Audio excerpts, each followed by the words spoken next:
Coach, what did you think of Drew Beam's start today, and what was behind the decision to not let him finish out the sixth? Yeah, I thought he was good. I mean, they've got obviously the ability to hit the fastball, and they're also really good at adjusting with two strikes. So he knew he was going to have a fight from the lineup he faced today. I don't think he was quite as in sync or as a rhythm as he was at Minute Maid, and yet he gave us, just as many, if not a couple more outs, and I thought that spoke to his competitiveness for sure.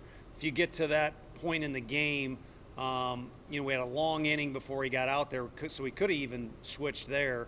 But his best inning was maybe his fifth inning, so wanted him to go back out, but really didn't want him to throw over more than about 10 pitches in that particular sequence. And I think, too, we're eager to get repetitions for Mark McLaughlin to be able to come in a jam. I mean, he and Mabry have been those type of guys for us in the past, and I think they will be in the future, too. So the more we can get them out there in those type of scenarios, the better.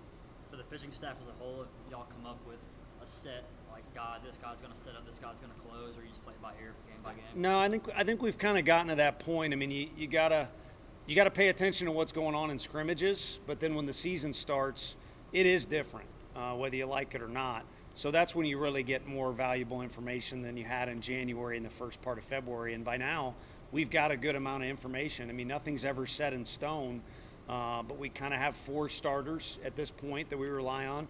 We've got a closer, and then we've got Camden Sewell, who can start, close, long relief, short relief, is kind of our X factor guy. And then, as I mentioned, Mabes and Mark are those jam guys. And we're fortunate enough. There's a couple more names I could mention, like Mr. Joyce, that add some depth to that bullpen. Coach, how important was it for Jordan Beck to get his back going today as we head into conference play? It was important and is not, a surprise. He stayed in here in the cage for about an extra hour yesterday. Spring break practice on a Saturday can't be the most exciting thing for these guys.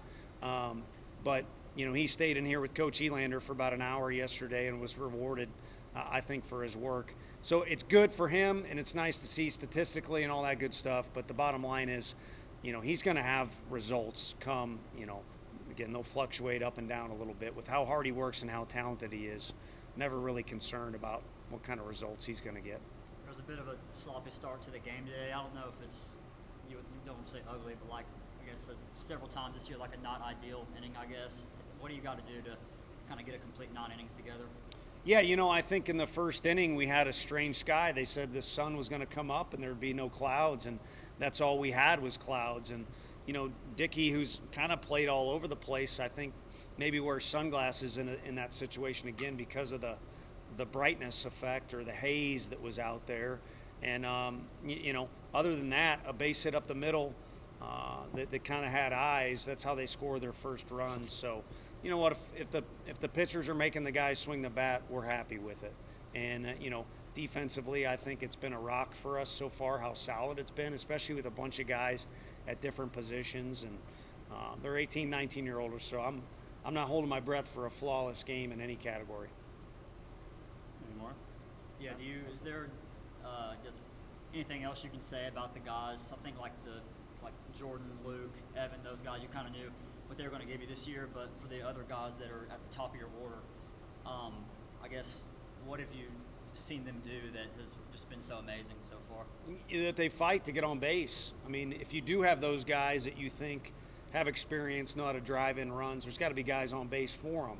And we've got a lot of guys, including the ones that you're kind of alluding to or that I mentioned, that do the same thing.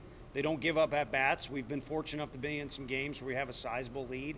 They don't give up at bats. We've also been in games where we're down or it's close in a certain part, and they seem to be even more determined to just put together kind of grinder at bats, is what the guys kept saying in Houston. So I steal that phrase from them. But the at bats have been very competitive from those new guys and very mature from guys like Christian Moore or I could throw out some other names too. Thanks, Coach. All right. Thank you.